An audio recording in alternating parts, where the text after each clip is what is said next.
material where there is some, such as might affect national security or personal safety, and of that there is some here. So the inquest was converted into a public inquiry which does have the power to investigate that kind of material and to close some of its sessions so that it can do so. This remains at root an investigation into the sudden death of an entirely private person who had no kind of public role or profile. I should be very grateful if all of us who are minded to comment would do their utmost to remember that it is for a real family all about a private tragedy and a private loss. The members of her family are welcome here, and we should begin by assuring them of our understanding, so far as we are able, and of our sympathy. Now I shall ask Mr. O'Connor, on behalf of the inquiry legal team, to introduce the material which we shall be looking at, and after that we will hear opening statements of other core participants.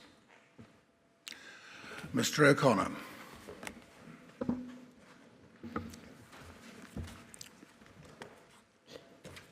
Dawn Lee Sturgess died on the 8th of July 2018 at the age of just 44. She died at the Salisbury District Hospital, which is only about 2 miles from where we are now. The purpose of the inquiry that starts its public hearings this morning here in Salisbury Guildhall is to investigate the circumstances of her death. And it is no exaggeration to say that the circumstances of Dawn Sturgess's death were extraordinary. They were indeed unique. As you will hear, sir, Dawn Sturgess lived a life that was wholly removed from the worlds of politics and international relations. She was born here in Salisbury and spent the rest of her life in and near the city. She had 3 children.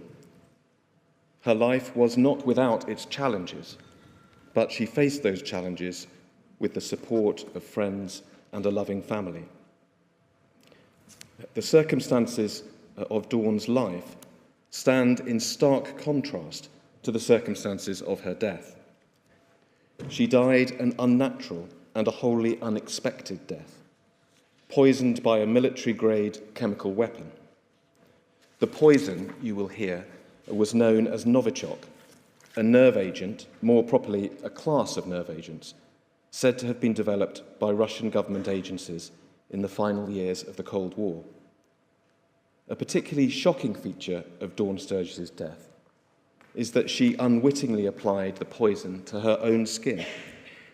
She was entirely unaware of the mortal danger she faced because the highly toxic liquid had been concealed, carefully and deliberately concealed, inside a perfume bottle. Moreover, the evidence will suggest that this bottle, which we shall hear contained enough poison to kill thousands of people, must earlier have been left somewhere in a public place, creating the obvious risk that someone would find it and take it home.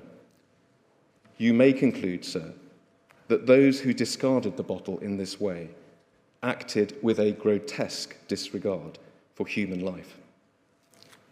Unsurprisingly in the circumstances, Dawn Sturgess's death attracted both national and international publicity and has become the focus of widespread public concern. As soon as it became known that Dawn had been poisoned with Novichok, her case was inevitably linked with another incident that, as you have said, sir, had taken place in Salisbury some 4 months earlier, and which had, if anything, gained even wider notoriety.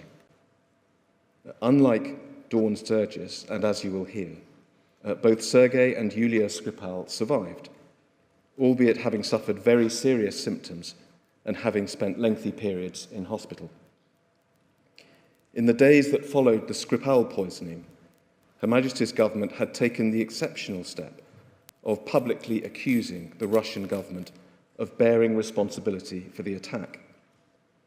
Thereafter, in fact, shortly after Dawn Sturgess's death, charges, including charges of attempting to murder the Skripals, were laid against two men who are believed to have travelled to Salisbury on the day of the poisoning and to have applied the poison to Sergey Skripal's front door handle.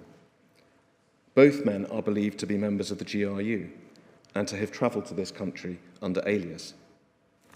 Sometime later, similar charges were laid against a third man who was present in the UK at the time of the poisoning and who is believed to be a member of the GRU and to have entered the UK using a false name.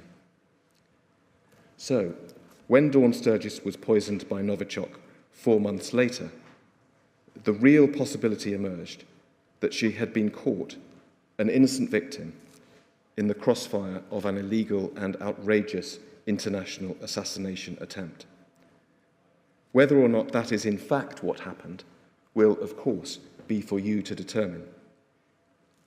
I hope it is already apparent, sir, that the two cases to which I've referred are inextricably interwoven.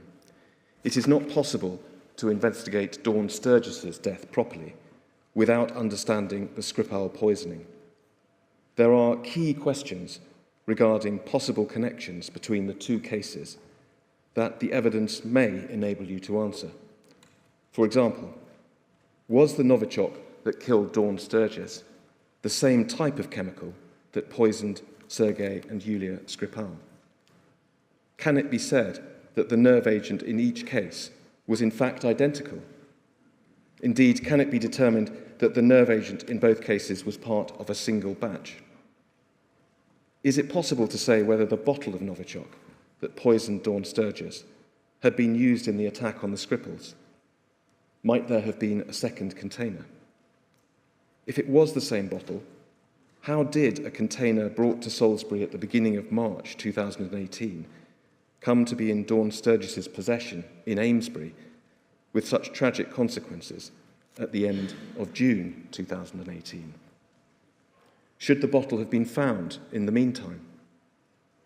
And a question that Dawn Sturgess's family are particularly concerned that you should investigate: had the UK government taken appropriate steps to protect both Sergey Skripal from attack and the wider public from the collateral damage of any such attack? To put the same question another way, is it possible that mistakes were made in protecting Sergey Skripal that might indirectly have contributed to Dawn Sturgess's death? I've already referred to the fact that the hearings that we are commencing this morning form one part of a public inquiry. That is to say, an inquiry established under Section 1 of the Inquiries Act 2005. It is obviously important that those following this inquiry understand its purpose and, at least in broad terms, its scope and how it will function. I'll therefore spend a few minutes, sir, saying something about how and why the inquiry was set up and about its history to date. As with any other violent or unnatural death, Dawn's death was initially the subject of an investigation by the local coroner.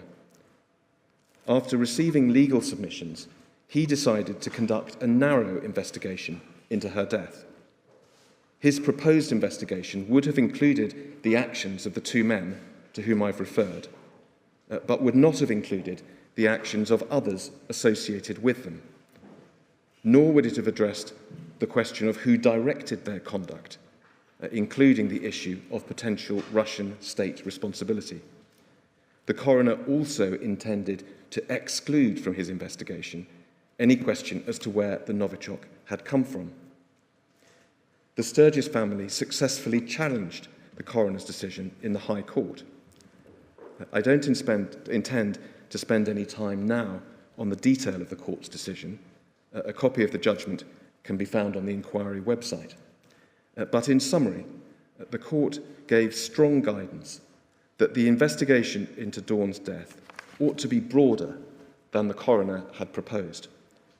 Paragraph 88 of the court's ruling which I will read, explains why it took this view.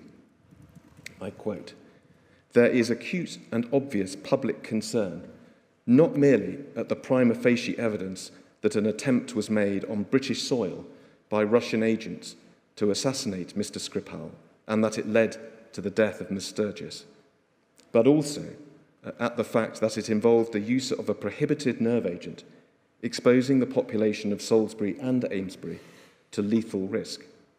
There has been, and to be realistic, there will be, no criminal trial in which the details of how this appalling event came to occur can be publicly examined."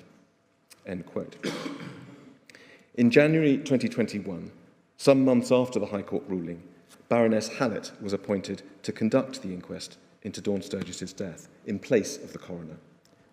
In April 2021, she ruled that her investigation would be a wide one and that it would include the question of potential Russian state responsibility for the Skripal poisoning and also the source of the Novichok.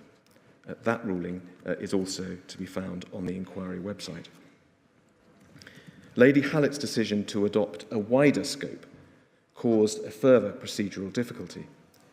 As she recognised in the ruling to which I have just referred, a thorough investigation into issues such as the source of the Novichok and possible Russian state responsibility for the Skripal poisoning would inevitably require consideration of highly sensitive material held by UK government bodies. That material could not be admitted into evidence in an inquest where closed hearings are not permitted. This was an identical problem to that which arose some years ago in the investigation into the death of Alexander Litvinenko and subsequently the inquests into those killed in the Manchester Arena bombing. In the end, the same solution was adopted here as had been used in those cases. That is, the conversion of the inquest into a public inquiry. As the chair of a public inquiry, you have the power, where you consider it appropriate, to admit sensitive evidence in secret or closed session.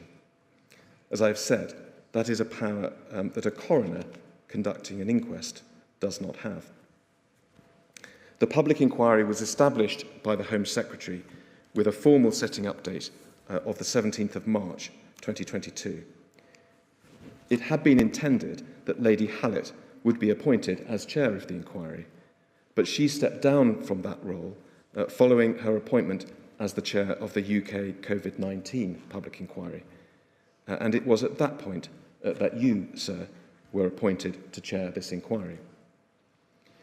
Having mentioned the COVID inquiry, it may be helpful to emphasise that although both that inquiry and this have been established under the 2005 Act, they are very different beasts indeed. The COVID inquiry, like some other recent inquiries, has a very broad remit to examine whole sections of state activity within an extended time period and to consider wide-ranging recommendations for the future. This inquiry, by contrast, is a targeted investigation into the circumstances, albeit the broad circumstances, surrounding a single event, namely the death of Dawn Sturgess. In substance, you are performing the role of a coroner with the added powers of the chair of a public inquiry, and that is reflected in the inquirer's terms of reference, which are on the screens now. Those terms of reference define your role, sir, in very much the same way as that of a coroner conducting an inquest. You will be familiar, sir, with a number of well-known judicial statements that have been made about the way in which coroners should investigate deaths. In the case of Thompson, Lord Lane stated that, and I quote, "The function of an inquest is to seek out and record as many of the facts concerning the death as the public interest requires." In the case of Jameson, Sir Thomas Bingham, then the Master of the Rolls, referred to the need for a coroner to conduct a full, fair and fearless investigation, and in doing so to, in his words, ensure that the relevant facts are exposed to public scrutiny, particularly if there is evidence of foul play, abuse, or inhumanity.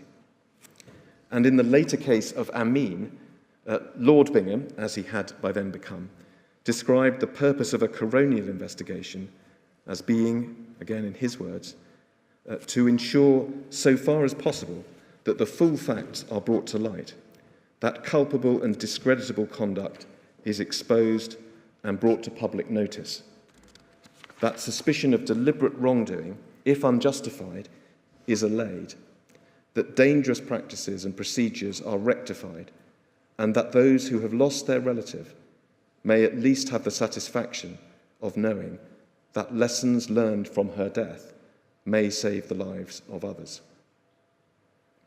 We respectfully submit that all of those principles apply directly to your role as chair of this inquiry. Before I move on from procedural matters, sir, let me address head-on the question that, quite understandably, observers often ask about this case. Why has it all taken so long? It is 6 years since Dawn Sturgess died. That is a long time to wait for answers, especially, of course, for her family. Legal process does take time, and the process I have just described has been a complex one.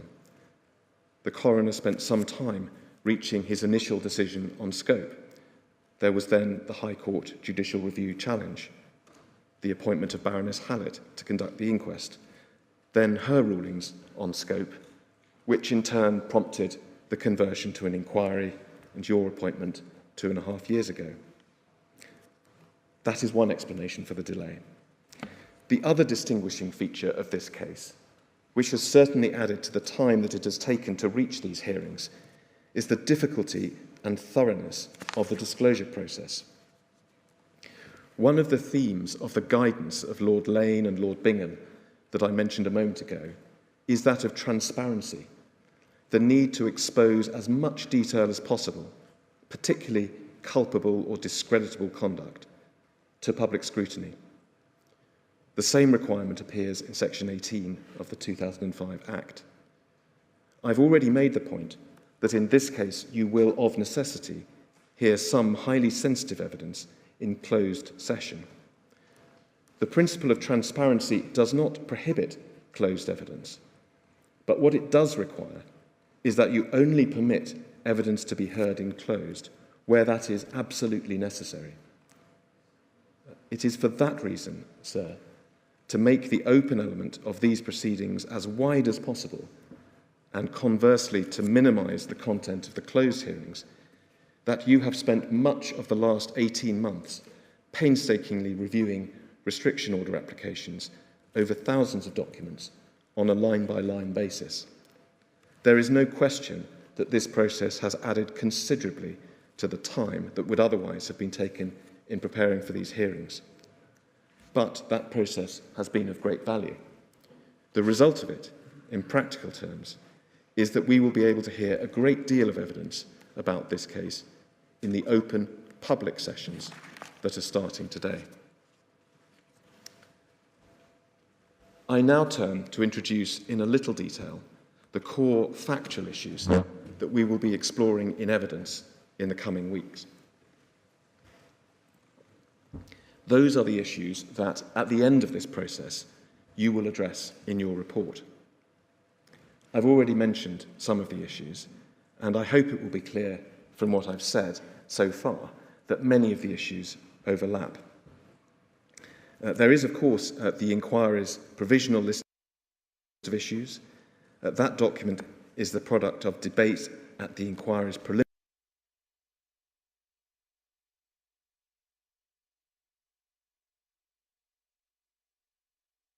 hearings and subsequent refinement. It's available on the inquiry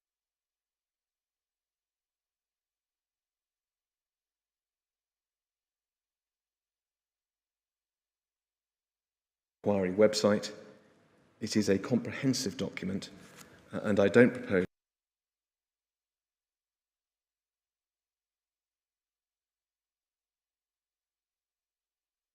to read it out.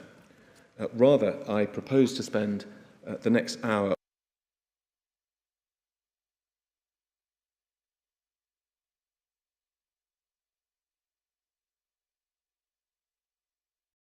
or so evidence at the open hearings we are commencing today.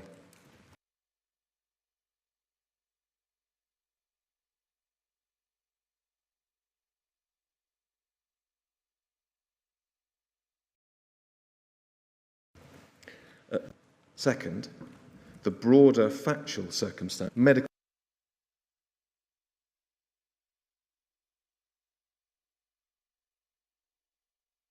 treatment, including the adequacy of the medical treatment provided to Dawn Sturgess and the bottle that it was found in. So, was the poisoning of Dawn Sturgess prevent the immediate circumstances of her death?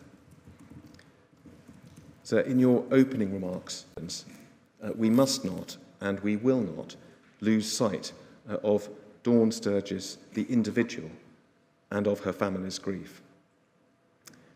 Caroline Sturgess, Dawn's mother, will give evidence tomorrow morning.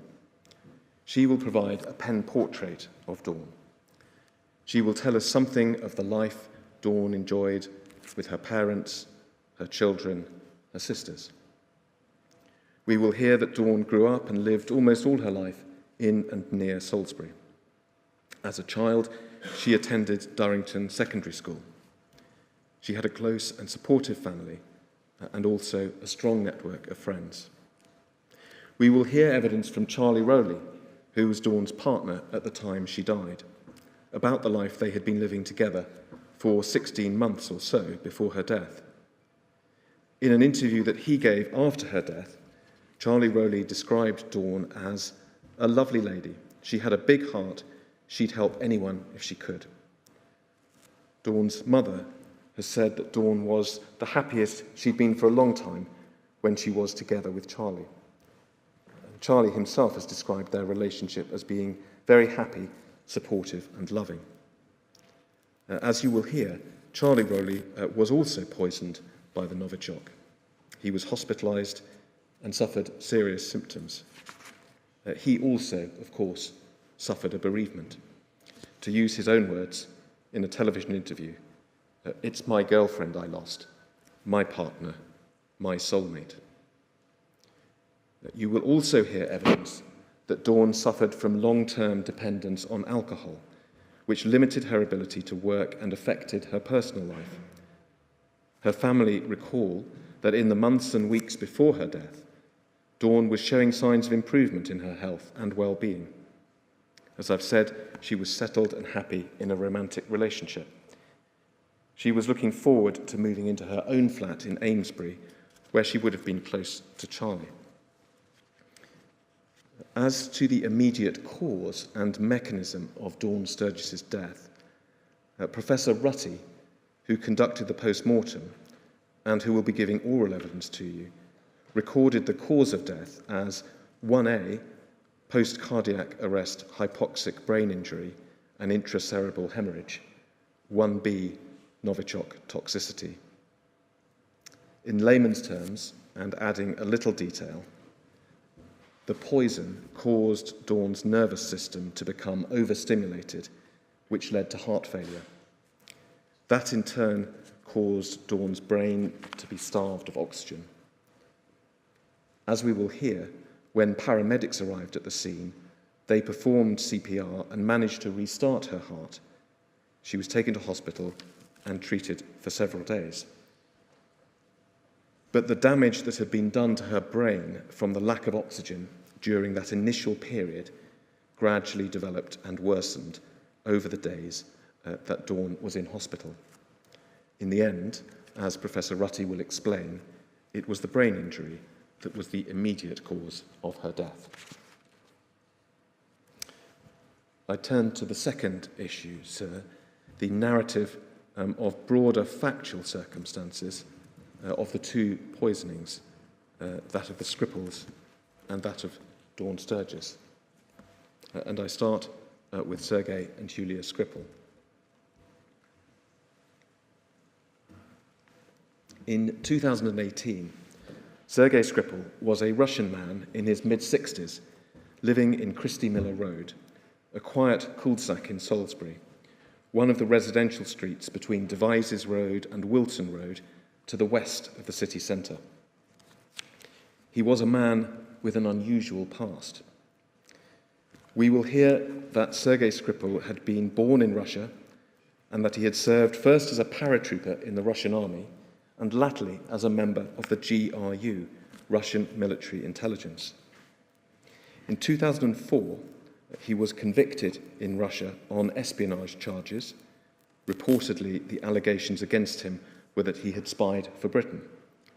He was subsequently sentenced to a 13-year term of imprisonment, but in 2010, he was given a presidential pardon and was brought to the UK in a prisoner exchange. We will hear that Sergey Skripal had lived in Salisbury since 2010, for most of that time in the house on Christie Miller Road. After his arrival in the UK,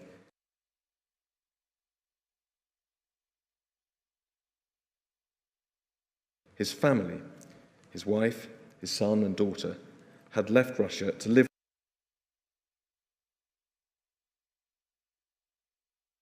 with him. But his wife and son had subsequently died, and his daughter had returned to Russia. His daughter, 2018, the day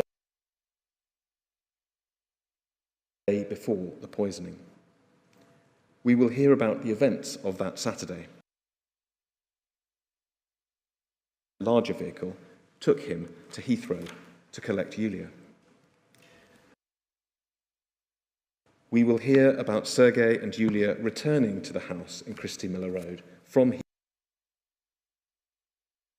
Heathrow, what they did that evening, and also, of course, about the events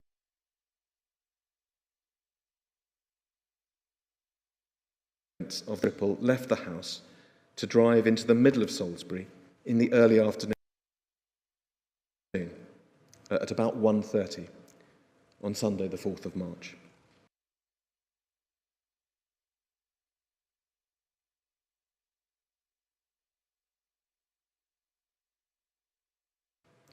We will hear detailed evidence as to exactly what they did as they left the house, door handle on the way out of the house, that they were poisoned with Novichok. We will be able to see from CCTV, if we could have please INQ 005819, Devizes Road towards the city centre at about 13:35. They then parked on the roof of the Sainsbury's car park next to the Maltings shopping centre. They walked through the Maltings, and if we can have please INQ 005819, page 69, thank you.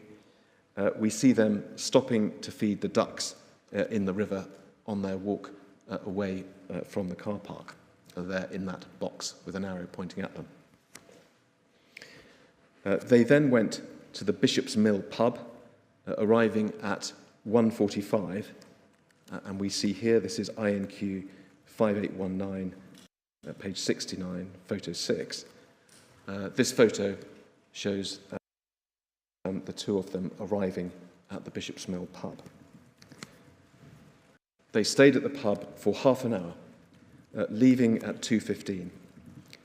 By now, it was about 45 minutes since they had touched the front door handle as they left the house. Sergey Skripal appears to have put his hand to his head as he left the pub. We can see that in this picture, which is INQ 00581970. Before he was joined by his daughter, Yulia, outside the pub. The same reference number. This is photograph 8. Thank you. That's right, sir. Yes, leaving the Bishop's Mill pub at about 2:15 in the afternoon. They then walked the short distance to the Zizi's restaurant in Castle Street, where they stayed for a little over an hour leaving at 3:35. It was now 2 hours since they had touched the front door handle. They walked back through the maltings, as we can see in this photograph, INQ 005819. We see here an enlarged version of that photograph, the two of them walking through the maltings, arm in arm. So can I understand it, Mr. O'Connor? These are, as it were, fortuitously, are they, photographs that happen to have been registered on one or other CCTV system in the city centre? Exactly, so they were recovered after the event from the CCTV system. Right. 2 minutes after the time of the photograph that we are looking at, Sergey and Yulia Skripal sat down on a bench in the maltings, close in fact to where they had fed the ducks earlier whilst walking from the car park. And if we can have INQ 00581973, photo or camera 13, thank you. One can see in the distance in that photograph in the yellow box, that is Sergey and Yulia Skripal sitting on the bench shortly after 3:35 in the afternoon. They were still there half an hour or so later when passing members of the public, from whom we shall hear evidence, realised that they were in distress. An ambulance was called and the Skripals were given first aid. In addition to evidence from CCTV, such as, thank you, you can take that down now, such as we've just been looking at, also the statements of passers-by and the evidence of those who provided emergency care, we will also be able to adduce first-hand evidence about these matters from Sergey and Yulia Skripal themselves. We have lengthy transcripts of police interviews that they gave after they had recovered from the initial effects of the poisoning. Also, witness statements which they produced at the time, and further witness statements that both of them have produced much more recently at your request. I should make it clear, though, that neither Sergey nor Yulia Skripal will be giving live oral evidence to the inquiry. That is the consequence of a ruling that you gave about 3 weeks ago, which has attracted some publicity and also commentary. Amongst that commentary, sir, was a tweet from the Russian embassy which asserted that your ruling, and I quote, demonstrates the British authorities' obstinacy in concealing our citizens. The full reasons for the decision that you took are set out in your ruling, which is dated the 23rd of September of this year and which is to be found published on the inquiry website. In light of the embassy tweet, may I simply make 2 further points? First, you are not the British authorities. Rather, you are the chair of a public inquiry that is entirely independent of the British government. Second, the core reason for your decision not to call the Skripals to give oral evidence, as explained, as I've mentioned, in your ruling, was in fact the risk of physical attack by whomever it might be on one or both of them, a risk which you concluded clearly outweighed the advantage to the inquiry of them attending to give oral evidence. Returning to the different strands of evidence, we shall also hear details of the testing for Novichok contamination that was undertaken at Sergey Skripal's house at 47 Christie Miller Road. If we could have, please, INQ 005819. That is a picture of the house. And also, of course, at many other locations. You will hear live evidence from the police investigators and scientists responsible for this work as to their analysis and the conclusions that can properly be drawn. I've already mentioned, for example, their key conclusion that it was the outside front door handle at 47 Christie Miller Road. We see that in an enlargement of that photograph. So it's a lever-type handle on the front door? It is, sir, yes. Yeah. And you will see that many of the witnesses, including, of course, Sergey and Yulia, were asked to describe exactly how it worked, what they had touched on that day, and so on. So, as I've said, the key conclusion they drew was that it was this door handle that was the source, or in their term, the ground zero of the Novichok contamination.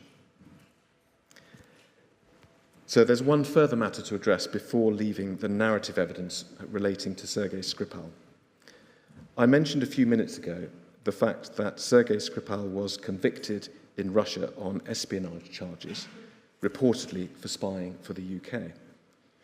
Unsurprisingly, given that conviction and subsequent events, there has been much public speculation on the related questions as to whether Sergey Skripal was in fact a British agent prior to his arrest and conviction, and also whether he worked for British intelligence agencies following his release and moved to the UK. Those two factual questions are of obvious importance to your investigation, not least because they may go towards indicating either the presence or equally an absence of a possible motive on the part of the Russian state for attempting to kill Sergey Skripal. The government, HMG, is of course able to provide evidence as to whether either or both of those factual allegations, i.e. whether Sergey Skripal worked with UK intelligence agencies before and or after he arrived in the UK, whether either or both of those allegations is true. But in a ruling that you gave on the 3rd of November 2023, you ruled that HMG will not be required to provide this evidence in open. As with other rulings that I've mentioned, that particular ruling is available on the inquiry website. And your reasoning on this issue is to be found at paragraph 15 of that ruling. In essence, you accepted that to depart from the so-called NCND, or neither confirm nor deny principle, by requiring HMG to confirm or deny that Sergey Skripal was a British agent, would cause unjustifiable damage to national security.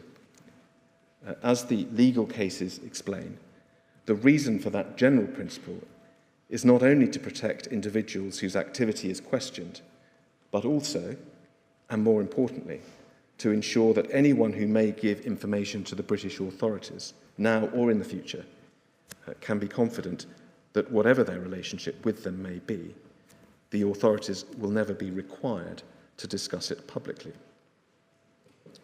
There is no doubt, sir, that the question of whether Sergey Skripal did or did not have a relationship with UK intelligence agencies, and more detailed questions that may follow, are of great importance to your investigation. To borrow Lord Bingham's words, those matters will be examined both fully and fearlessly.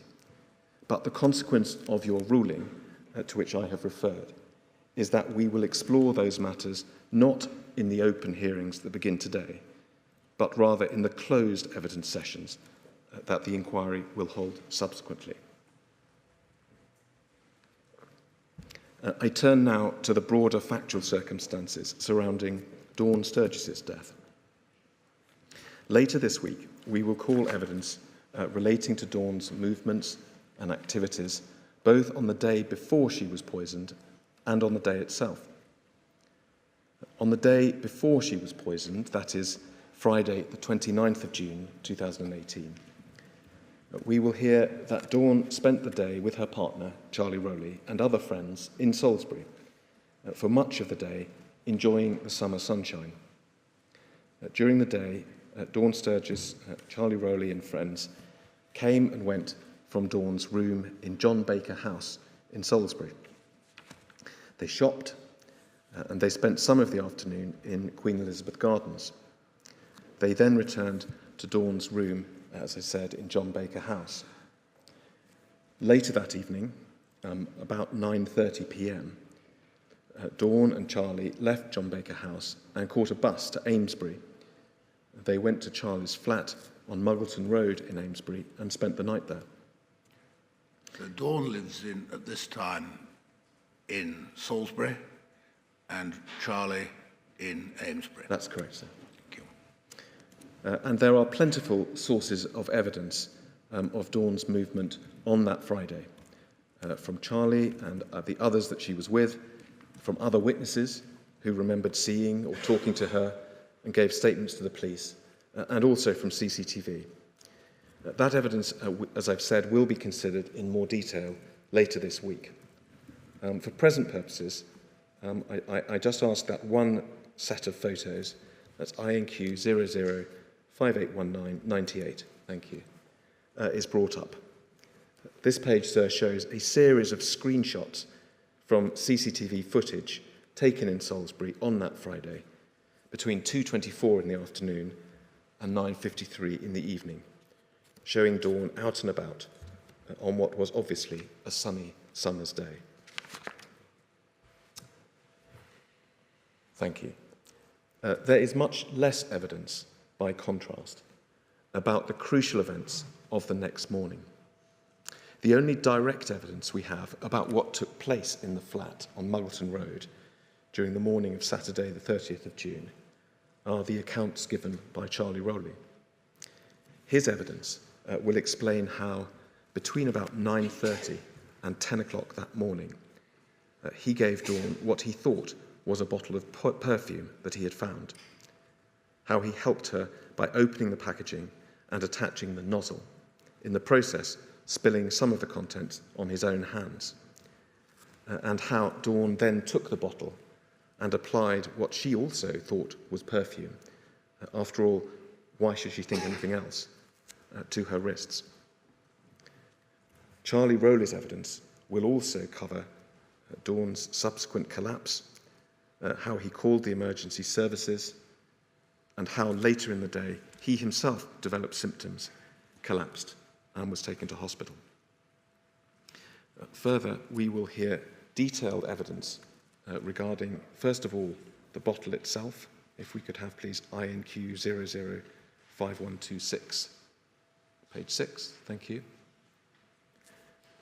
Secondly, the cardboard packaging that it was found in, INQ 0051261.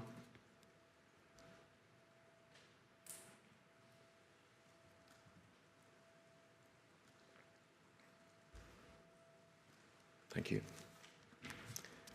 And also the plastic packaging in which the bottle and the applicator appear to have been sealed inside the box. If we could have, please, INQ 004675.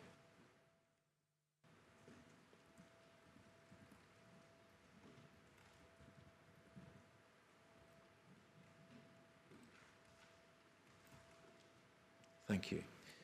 So this photo shows one of the two bits of plastic packaging that were found and which, as I've said, were believed to have held the components of the perfume bottle inside the cardboard box. What is it, Mr. O'Connor? Shaped or moulded plastic? So we'll hear more evidence about that, but this is not shaped or moulded plastic. It's not. These are just bags. Appear to be plastic bags.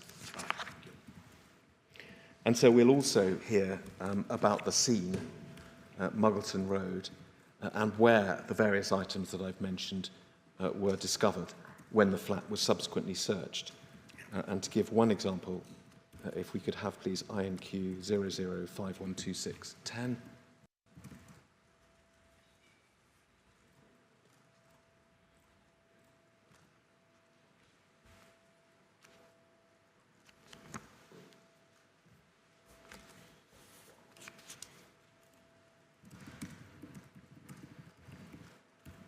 Yes, so there is a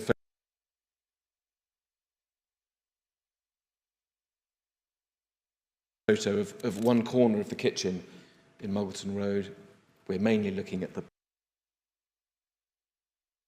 bin, but we can see just on the floor next to the bin, that cardboard box. That's where it was found, discarded, in fact, with the bus ticket from the journey from Simon at the floor, yeah. And the cardboard box was found discarded. One may imagine that someone tried to get it in the bin and didn't quite make it.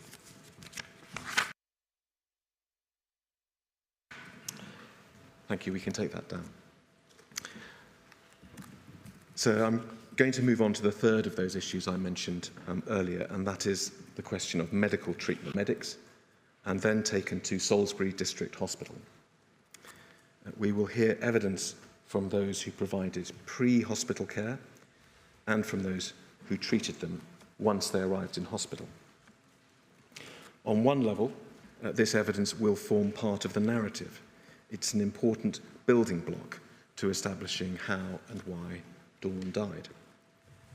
That is not, however, where the medical issues end. There are further questions that have been included within the scope of the investigation at the particular request of the Sturgess family. Understandably, they seek answers as to why Dawn died when others who were also poisoned with Novichok, Sergey and Yulia Skripal, Charlie Rowley, also the police officer Nick Bailey, did not. They've asked whether this could have been the result of the somewhat different treatment that Dawn received, different in particular to the emergency treatment given to Charlie Rowley only a few hours after Dawn had been taken to hospital. They wish to understand why doctors, apparently acting on information from the police, initially theorised that Dawn's symptoms may have been caused by a drug overdose, and whether this theory was dismissed as quickly as it should have been. They ask whether Dawn's medical treatment was properly informed by lessons that had been learnt, or at least that should have been learnt, months earlier in treating the Skripals.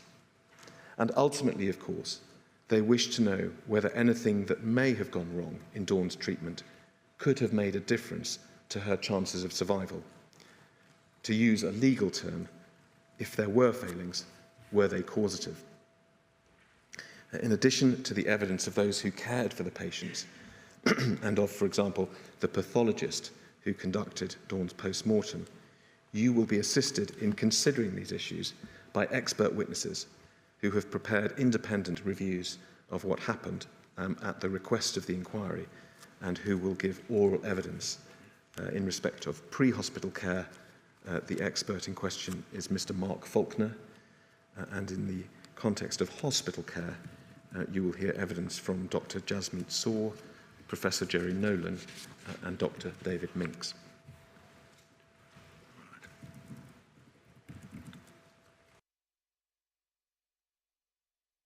So I now come to the issue of responsibility for the Skripal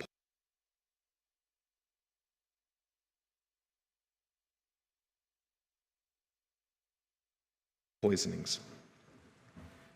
The key questions that arise can be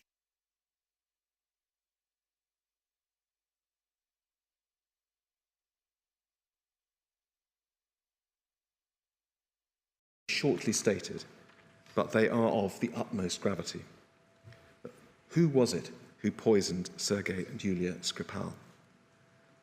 When, as everyone will be aware, since the time of the poisonings in 2018, the British government took the unusual step of publicly attributing responsibility to the Russian government. On Monday, the 12th of March 2018, a week and a day after the poisoning, the then Prime Minister Theresa May made a memorable statement to the House of Commons, and if we could have it please, it's INQ 005992. It is now B-grade nerve agent of a type developed by Russia. This is part of a group of nerve agents known as Novichok.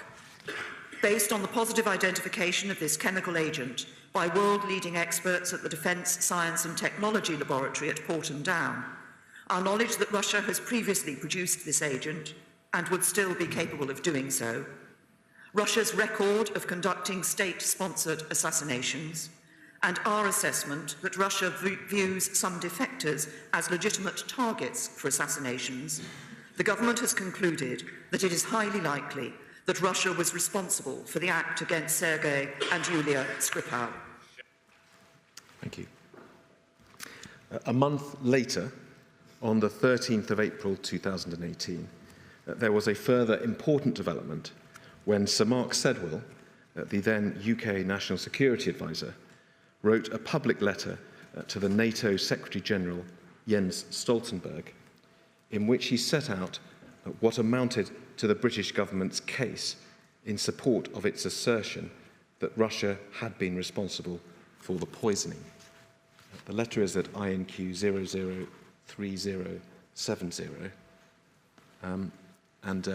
If we can go, as we have done, to the third page, we can see that Sir Mark's summary was that only Russia has the technical means, operational experience and motive for the attack on the Skripals, and that it is highly likely that the Russian state was responsible.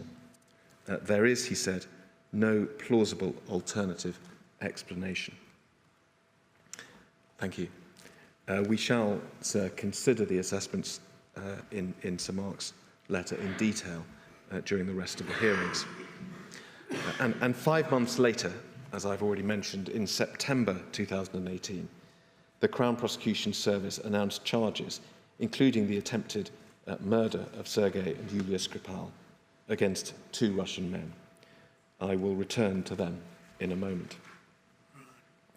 So I've already emphasised this morning, and indeed you have said words to a similar effect, that this inquiry, and in particular you as its chair, are entirely independent of the British government. You will make your findings on the issues that are contained in the terms of reference on the basis of the evidence you have heard and nothing else. I've referred to these government statements because they were very publicly made and have become well known. I stress that they are not themselves evidence. They are statements of the government's conclusions. Whether the government was right or not is what this inquiry must determine, where the evidence provides an answer. It may have been right, or it may not have been. Far from being bound to accept its conclusions, you are undertaking an independent examination of the evidence. The Russian government has, of course, also responded publicly to the Skripal poisoning. You have made it clear that you wish to take full account of what they have said about it and to explore in evidence queries that they have raised. By way of introduction, I mention 2 documents.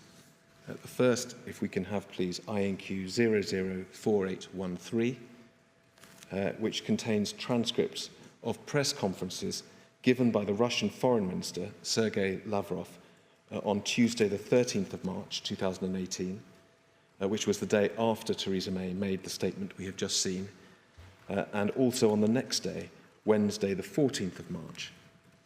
We will consider the full details of those transcripts in due course, but for present purposes, the essence of Mr. Lavrov's position is apparent from the final 2 answers that he gave to questions from a BBC journalist at the second of those 2 press conferences, and that is the page that we have on screen now, and I will read out a section of the transcript which is on the screen. The question, which as I have said appears to have been from a BBC journalist, was, can you rule out Russia's involvement in the Sergey Skripal case? Mr. Lavrov's response, you're a strange one.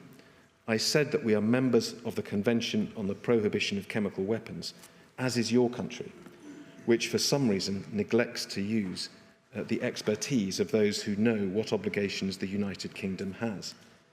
If the procedures envisaged in the Convention are fulfilled, I assure you that the Russian Federation will fulfill its obligations and respond to the corresponding request in the time allocated to prepare a response.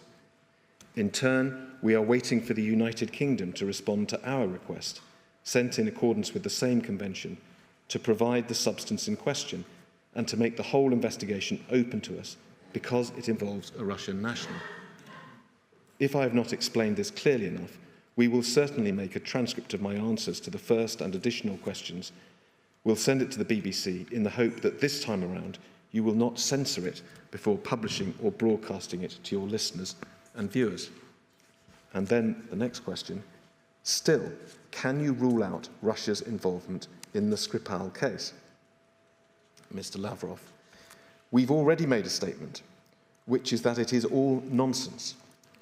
Maria Zakharova, who, sir, was the director of the Information and Press Department of the Russian Ministry of Foreign Affairs. She has laid it out more politely. We have nothing to do with it. Everyone seems to be so brainwashed that our blogosphere is already full of comments that turn things upside down.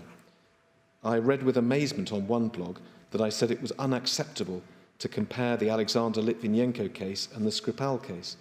I said exactly the opposite. They asked this question during my last trip to one of the African countries. I said there was a similarity with the former case. When we began to cooperate with the investigators, it was classified, and we were told that we could not have all the information. Pretty much the same is happening this time around. We are given nothing in return for our request. So please, again, I beg you, please report all I am saying now in detail, rather than limit your report to what I am imagining. Asked whether Russia is guilty, Mr. Lavrov fudged the issue. Russia is not guilty. Russia is ready to cooperate in accordance with the Convention on the Prohibition of Chemical Weapons if the United Kingdom condescends to fulfil its international obligations under the same document. Thank you. Moving on, sir, in March 2019, a year after the poisonings, the Russian embassy in London published a document entitled Salisbury Unanswered Questions. That is INQ 000612539.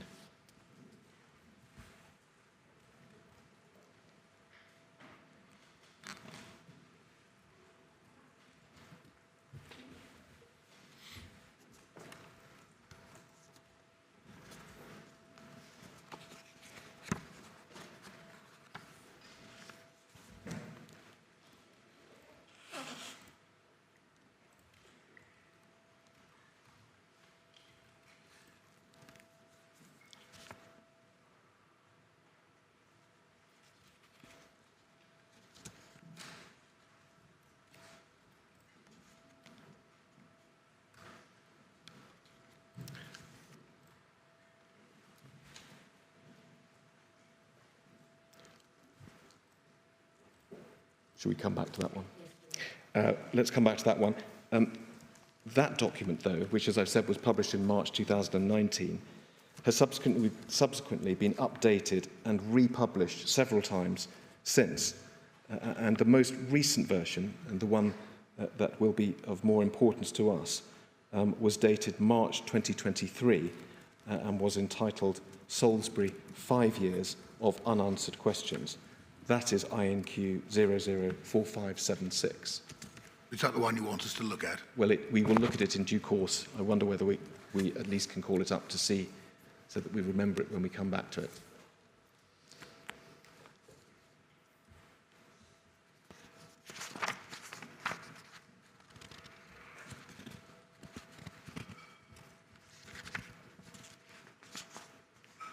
Or perhaps not. No, I think it may be coming. Let's move on. I think it may be coming, Mr. O'Connor. All right. Looking over the shoulder of the I shall wait in person who knows.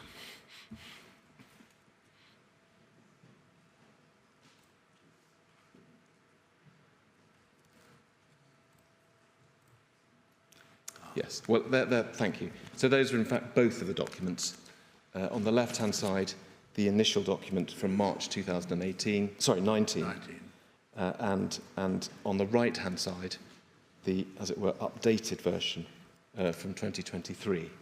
And I will, in the course of the inquiry's evidence hearings, we shall explore as many as possible of those unanswered questions that have been raised. Yes, these are just the covers, are they? They're just the covers, and I'll return to... I shall want in due course, you must take your own time, Mr. O'Connor. I'm not trying to tell you when to do it, but we shall need to look at what they say and see whether it is right or not. Well, we shall, sir. Of course, we'll focus on the one on the right-hand side, and in a moment, yes, a few moments, I will come to take you to some passages of that document, the 2023 document.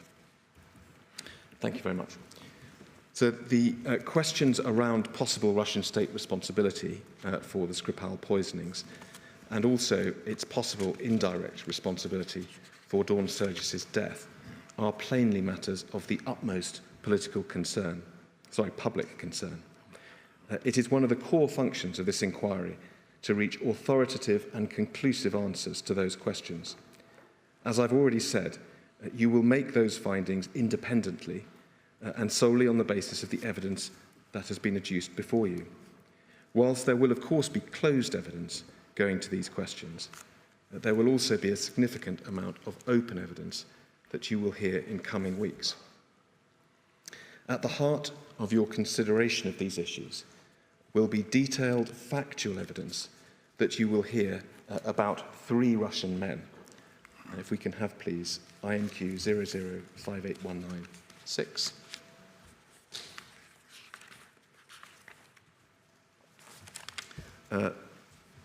They are the 3 men shown in this photograph. And as you can see, their names are given as Alexander Petrov, Ruslan Boshirov, and Sergey Fedotov.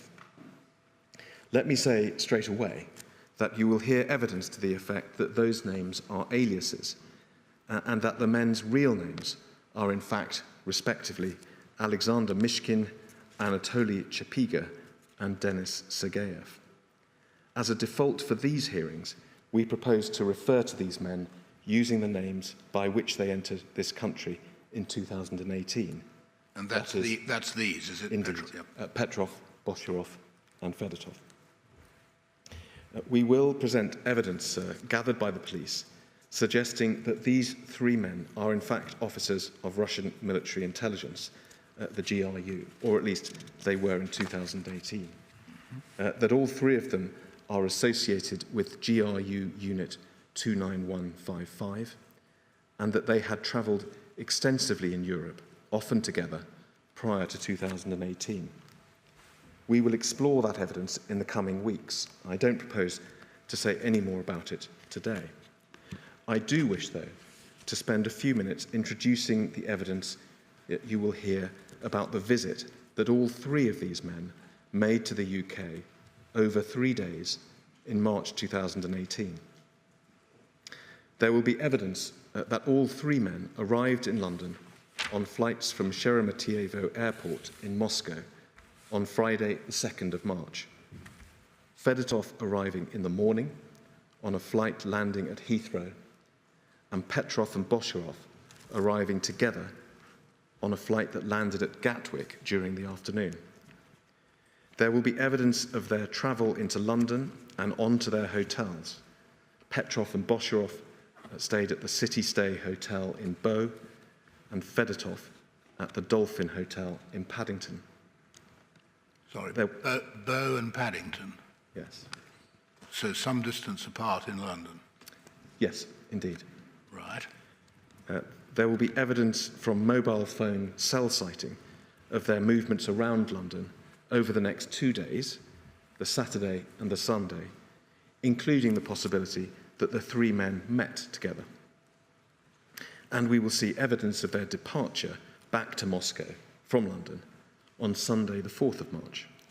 Fedotov on a flight from Heathrow that departed in the early afternoon, and Petrov and Boshirov on a flight also this time from Heathrow at 10:30 that night. During this period, Petrov and Boshirov made 2 visits to Salisbury. The first on Saturday, the 3rd of March, and the second the day after, on Sunday, the 4th of March. On both occasions, they made the return trip to Salisbury by train from Waterloo Station. So the evidence about what the 2 men did on those visits to Salisbury will be of critical importance to the issue of responsibility for the Skripal poisonings, and indeed to the work of this inquiry generally. In particular, of course, you will consider whether the 2 men took Novichok with them to Salisbury on their second visit and used it to poison Sergey and Yulia Skripal. There will be plentiful evidence of their movements and actions, and we will review it in detail during the coming hearings. The evidence is complex, and of course, the detail matters.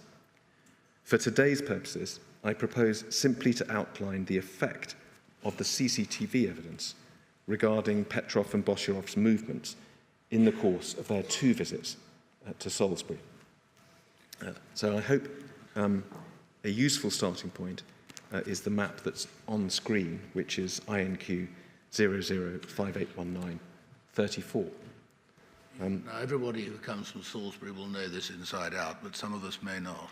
So this is aimed at the second category. Please.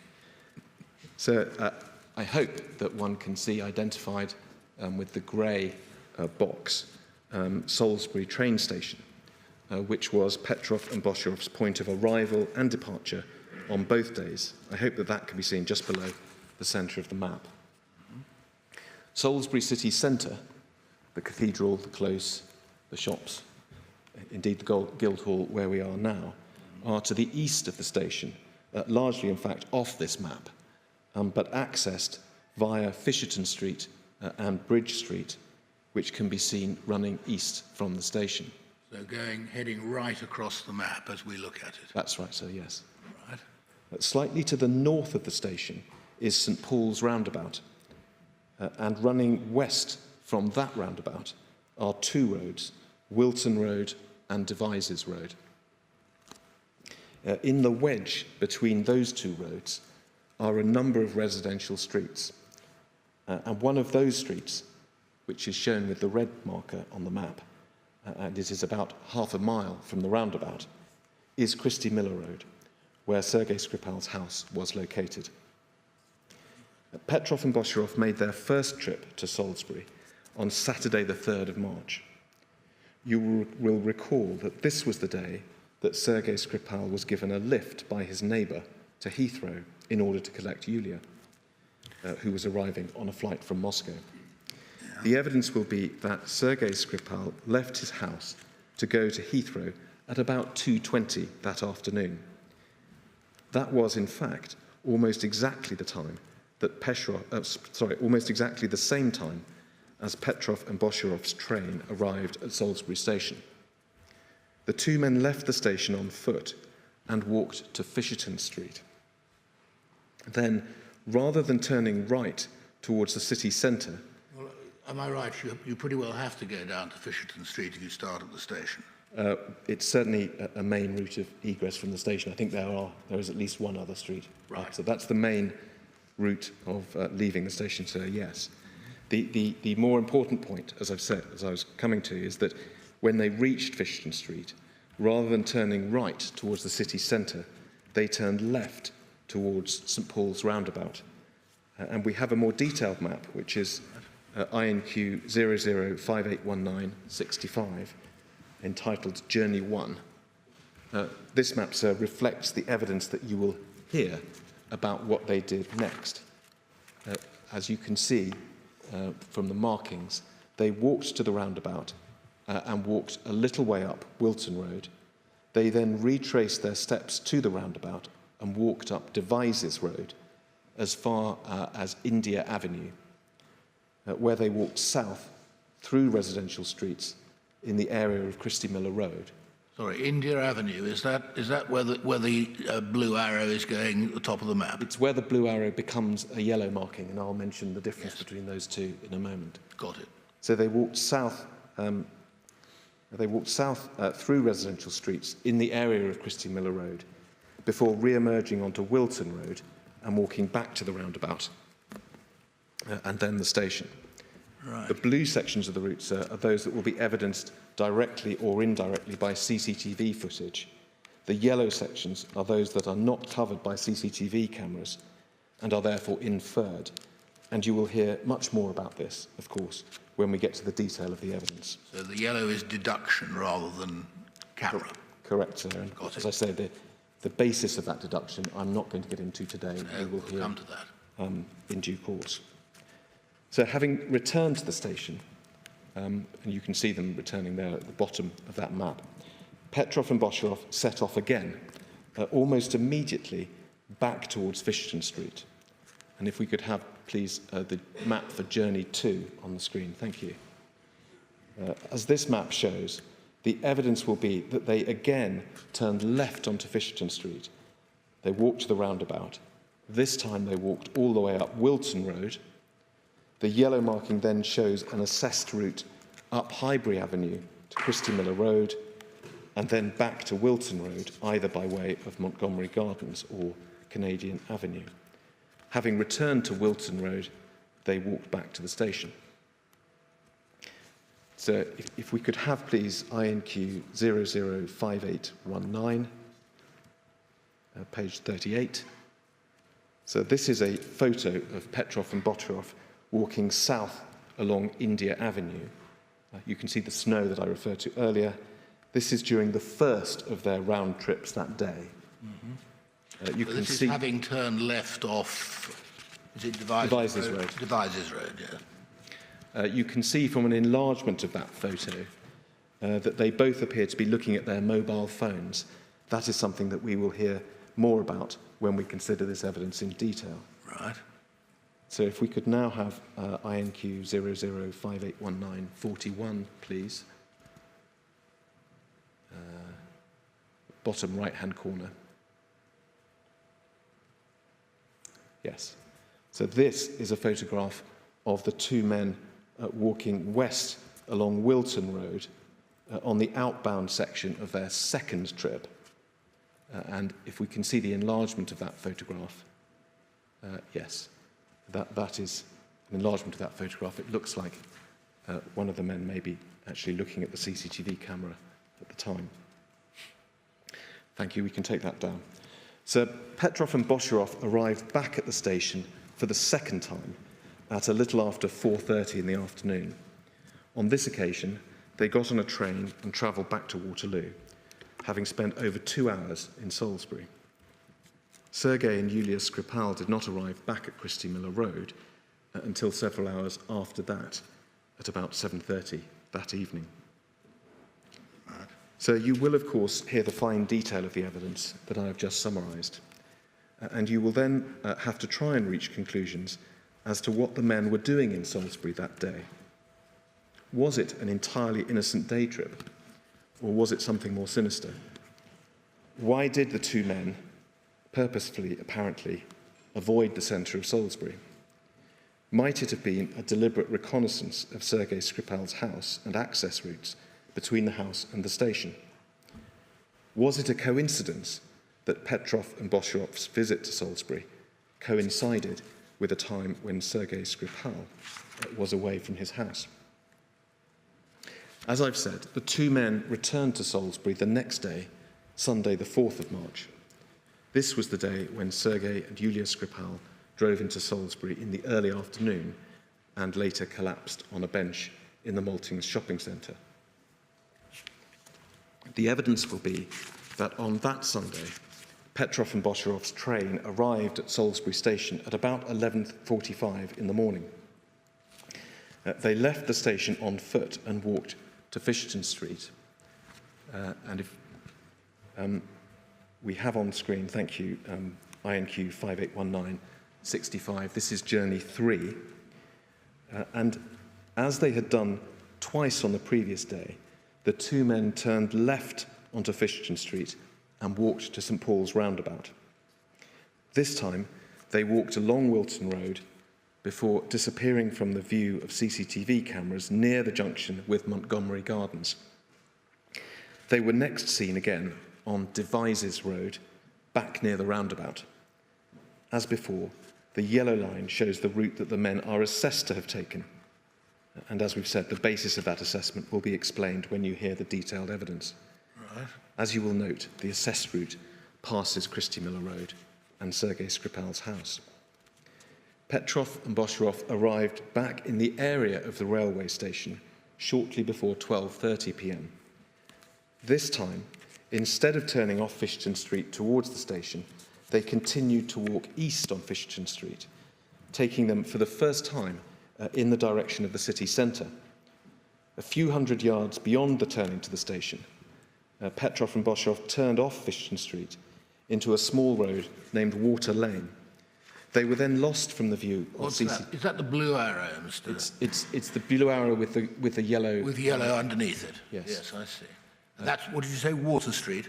Water Lane, sir. Water Lane, right. And they were then lost from the view of CCTV cameras for 31 minutes before they re-emerged at the junction of the High Street and Bridge Street. That's the blue marking to the right that you can see there, and walked back towards the station. Yep.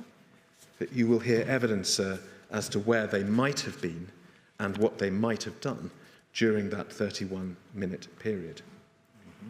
Having walked west back along Fishton Street, Petrov and Bosharov walked past the turning to the station and on to St Paul's roundabout.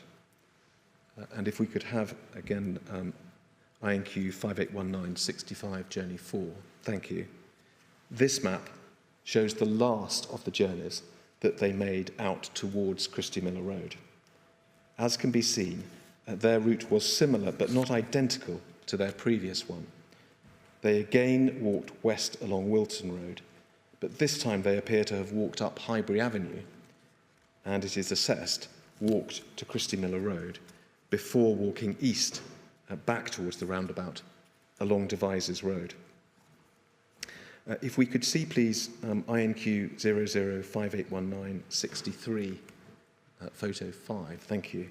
So this still from CCTV footage shows the two men walking back down Devizes Road towards the station at 13:40.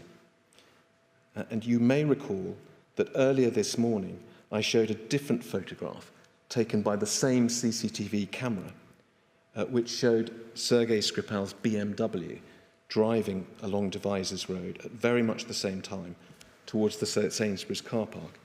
And there it is. This is 581967. Yep. You will see that the photo is timed at 13:35. 13:35. In other words, a few minutes... The number in the top right-hand corner is slightly out, is it? Yes, sorry, so we need to look at the number at the bottom. Right. These are all corrected times. Yes. You will hear much more evidence about discrepancy on CCTV Well, I know, timings. but we need to get it in our heads now, if possible. Yes. Yes.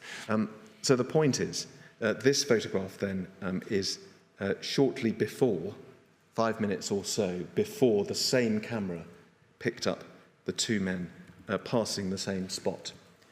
Given the timings, it seems quite possible that Sergey and Yulia Skripal drove past Petrov and Bosharov further up, back up Devizes Road. Can you just go back to the 13:40 one? Yep, that's 581963. Remembering what we're looking at now, you're telling us, I think, that we're going to be... This is the same camera, isn't it? It is. You can see... What's noticeable, if you see the junction... No, wait a minute. We need 30... Yeah. Can you see they're walking across that junction? It's the junction on the right, which is the telltale. Yeah. Got it. So, of course, we will look at this in more detail, but what this shows is that both Petrov and Bosharov and the Skripals in very much the same area at very much the same time. One has to aim off, of course, because two of them on foot, yes. and then there's the car. But it does seem at least possible that Bosharov and Petrov may even have been in the vicinity of Sergey Skripal's house at the time that the Skripals were leaving. Yes.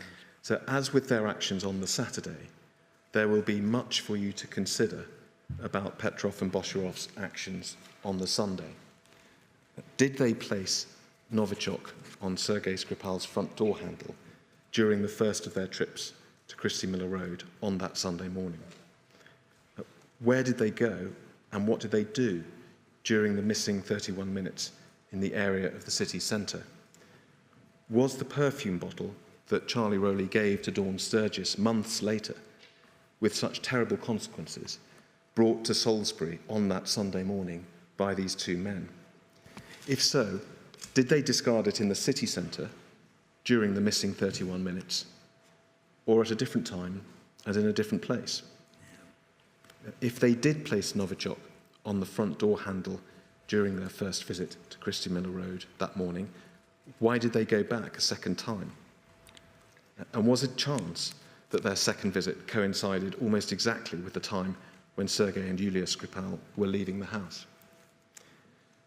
So we do not anticipate that you will have the benefit of hearing oral evidence directly from either Petrov or Bosharov, or indeed from Fedotov, nor have the three men provided with the inquiry with any written evidence. Attempts were made to contact Petrov and Bosherov at earlier stages of these proceedings. They were each written to 3 times, care of the Russian embassy in London, between 2019 and 2021, but no responses were ever received. The existence of this inquiry has, of course, been well publicised in recent years. There are contact details on the inquiry website. Any of these 3 men could have made contact with the inquiry at any time, but they've chosen not to do so. We do have, though, the recording of an interview that Petrov and Bosherov gave to RT, the Russian TV news channel, in September 2018. The timing of the interview is significant. It was broadcast on the 13th of September 2018, 8 days after it was announced in the UK that the CPS would be bringing charges against the 2 men, an announcement that had been accompanied by the publication of some of the same CCTV photos showing Petrov and Bosherov in Salisbury that we've seen this morning, together with pictures of the Nina Ricci bottle found in Amesbury. So the total running time of the interview is about 30 minutes. We will, of course, play the entire interview during these hearings. For today's purposes, I will ask that just the first 8.5 minutes of the interview is played.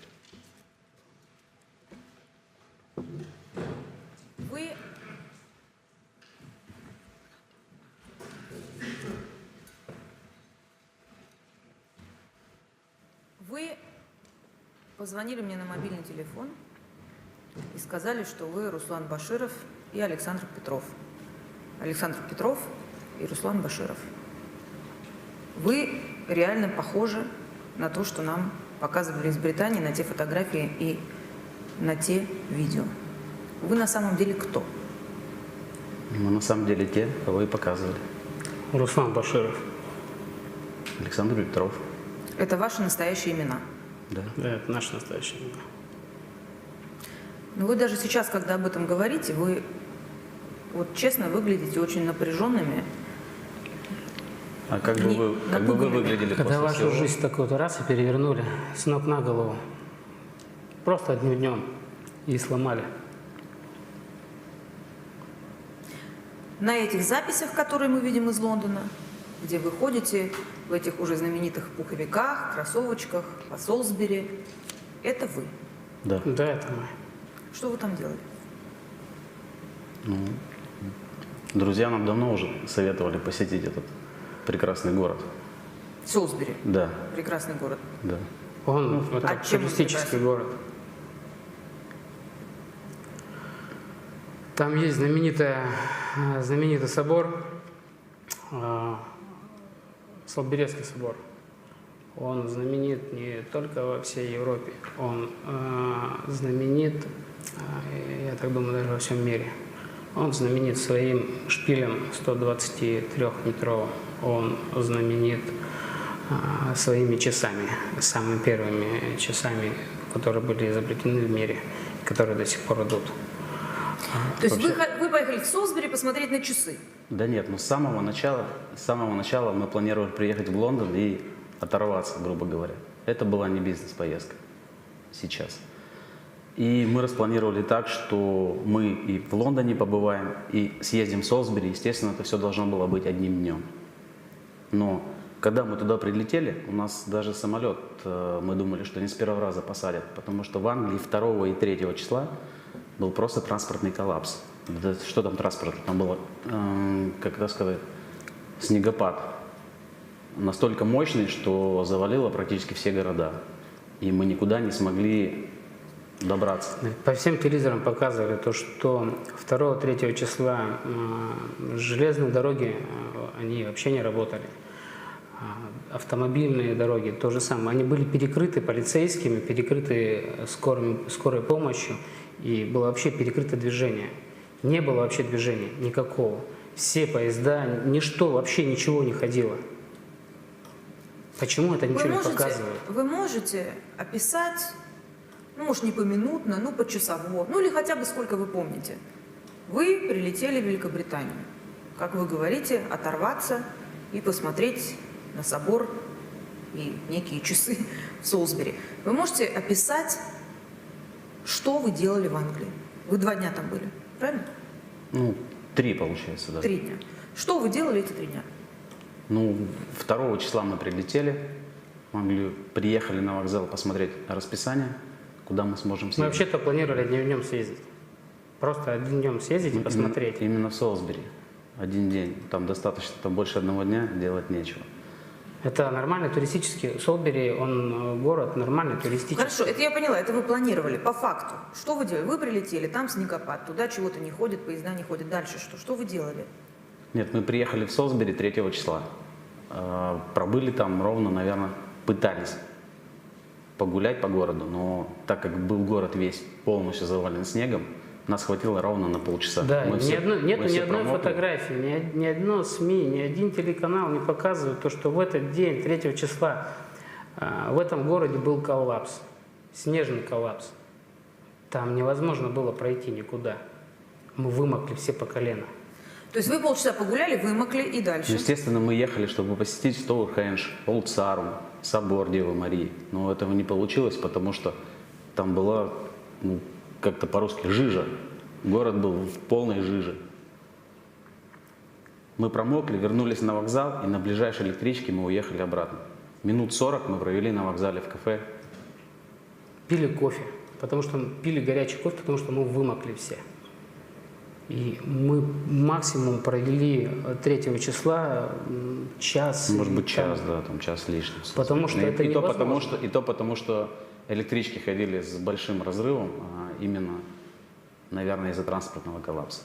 Мы вернулись в Лондон и продолжили наше путешествие. Мы гуляли по Лондону, мы ходили То есть вечером. в Солсбери вы провели всего час? 3 числа, да, 3 потому что числа. невозможно было никуда пройти. А другого числа? А 4 числа мы вернулись, потому что в Лондоне все растаяло, была теплая погода. Мы подумали, Солнце светило. целенаправленно хотели посетить Олд Сарум и собор. И решили завершить это дело 4 числа. Завершить это дело, это какое дело? Ну, посетить эти. Посмотреть вот этот знаменитый собор. Сходить на Олд Сарум. Мы посмотрели. 4 числа, да, посмотрели, но опять-таки там в обед начался такой ливень со снегом, что мы Почему тоже никто не говорит? уехали раньше времени, Собор чем красивый. планировали там находиться. Собор очень красивый, там очень много туристов, там очень много русских туристов, там очень много русскоговорящих туристов. Кстати, с собора должно быть очень много фотографий, Вас в том числе. которые должны были, да, Которые вас должны были показать. наверное, Вы же показать, фоткались, наверное, в соборе? показать СМИ. Конечно. Фоткались. Мы сидели в парке, мы сидели, пили кофе, мы заходили в кафе, пили кофе, мы гуляли. Мы гуляли, наслаждались вот этой вот английской готикой, вот этой красотой. Почему-то этого не показывают. Показывают только наше нахождение на вокзале. Покажите нам эти фотки, мы покажем. Наши на вокзале. За то время, что вы были в Солсбери, вы подходили к дому Скрипалей? Ну, может быть, мы к нему и подходили. Вы знаете, где Если дом бы мы знали, Скрипалей? где он Я нет. находится. А вы? И я не Если бы знаю, мы где знали, дом где он Скрипалей. находится. Может, и проходили мимо, может, и не проходили. Я не знаю, я вообще не слышал до вот этой ситуации, пока не начался вот этот кошмар с нами. И я не слышал эту фамилию, я не знал ничего про них. Когда вы прилетели в Великобританию, когда вы были в Лондоне или когда вы были в Солсбери, за все время, что вы там были, у вас был с собой новичок или какой-то другой отравляющий яд или какая-то опасная жидкость? Нет. Мне кажется, это вообще бред. У вас был с собой флакон духов Нина Ричи, который демонстрирует британская сторона как evidence, как вещественное доказательство вашего, как они считают, преступления. Нормальным мужикам с собой возить женские духи – это не глупо. Ну, даже реально проходя таможню, проходишь когда таможню, проверяют все вещи. И просто любой полицейский при досмотре, у него, ну, я думаю, если бы у нас что-то было бы, у них бы возникли бы эти вопросы бы. Зачем у мужчины в багаже лежат женские духи? По крайней мере, даже у простых людей, наверное, возникли бы были эти бы. вопросы. Зачем мужчинам женские духи? Где бы простые люди увидели ваши духи? Не, проходя таможню идет, проходишь когда таможню? Короче говоря, у вас были с собой духи на речи Нет. или не было? Нет, Нет. конечно. К вопросу.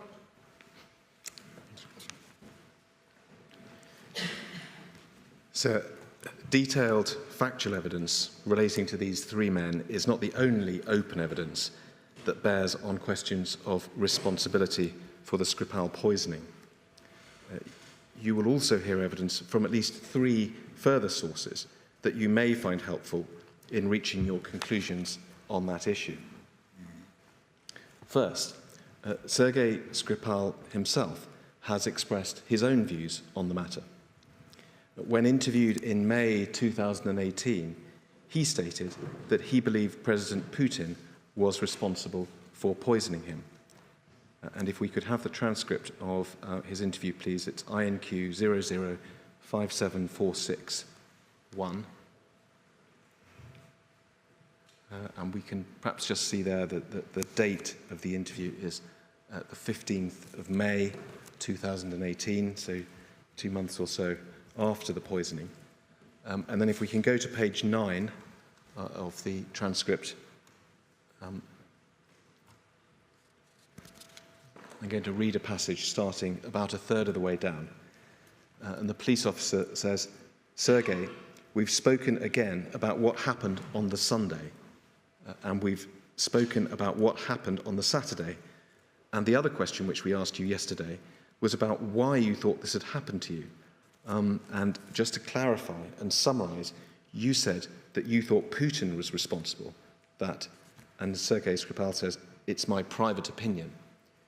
And the police officer says, "Yeah, it's your private opinion, and I know that's not anything evidentially based, it's your opinion.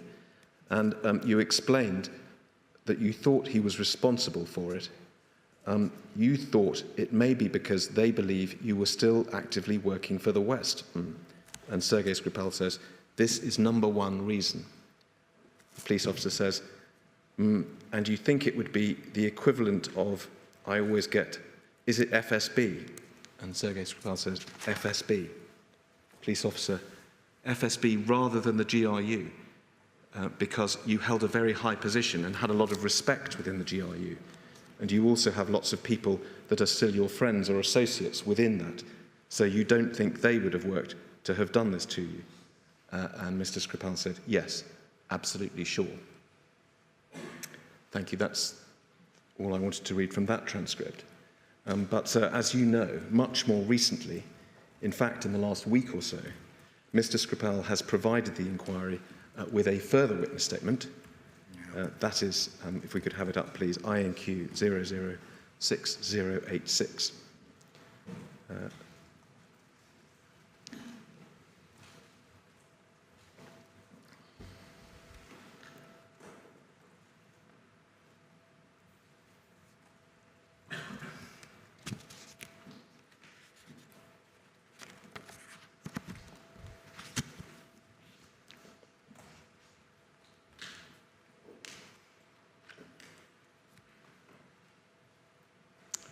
Thank you. That's actually, if we could just go back to the first page of the document.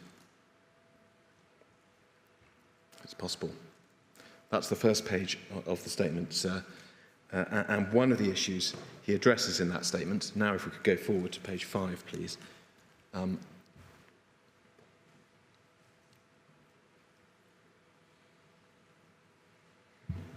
That's it. No. Yes, so page 5, and you'll see that one of the questions he addresses is entitled "Questions about who is responsible for the attack." And I'm going to read a relatively lengthy section from the statement so that we all understand what Mr. Skripal's view, current view, is. He says this: "I was arrested in Russia in 2004 and was put in prison. I stayed there until Medvedev, at that time the president of Russia, signed my pardon in 2010. I was then released and helped to come to Great Britain in an exchange of prisoners. I do not know for certain how Putin personally viewed me then or later. As far as I know, I never spoke to him, although I was in the same room as him 2 times many years ago. Based on my experience in GRU Special Service, it is normal in the intelligence business to exchange people. In 2010, the US had arrested many Russian spies, so Putin needed people to trade. It is not honourable to kill people who have been exchanged, and the attack on Yulia and me was an absolute shock. I had received a presidential pardon and was a free man with no convictions under Russian law. I never thought the Russian regime would try to murder me in Great Britain. They could have killed me easily if they wanted to when I was in prison. After I left Russia, I lived quite a normal life for almost 8 years. I continued relationships with Russian friends and family after I left Russia. Some came to visit me in Great Britain, and as far as I'm aware, they did not face problems. My daughter and son went to Russia on holidays, and my daughter even lived there, as far as I'm aware, without any difficulties, and they travelled back to Salisbury. This was routine. I understand that Ross, that is Ross Cassidy, who's a witness from whom you'll be hearing, sir, remembers me telling him Putin would get me if I went back to Russia. I knew of no specific threat, but of course I thought returning to Russia would be dangerous. People who do not support the regime are in danger there. My mother warned me as soon as I arrived in Great Britain never to think about returning to Russia. I never did, although legally I could have done so. If I had gone back to Russia and something had happened to me, I would not have been surprised. A pardon is only a piece of paper when in Russia, but so far as I'm aware, an exchange of prisoners is normally respected between states. I've been asked about some of my theories for why the Russian government wanted me dead. In the transcript of my interview of the 14th of May 2018, I said, Putin knows me, I know him, personally. I understand Ross remembers me saying this to him too. I don't remember saying I had met Putin himself. If I did so, it's an exaggeration. I meant that I know Putin's character. I believe Putin makes all important decisions himself. I therefore think he must at least have given permission for the attack on Yulia and me. Any GRU commander taking a decision like this without Putin's permission would have been severely punished. That is what I meant when I said special services in Russia will do nothing again without permission Putin. That he ordered the attack is my private opinion, based on my years of experience and my analysis of the continuous degradation of Russia. I do not have concrete evidence to support this. When I was still working in GRU special services in Russia, I had access to secret information. I was aware of allegations that Putin had been involved in illegal activity to do with the disposal of rare metals.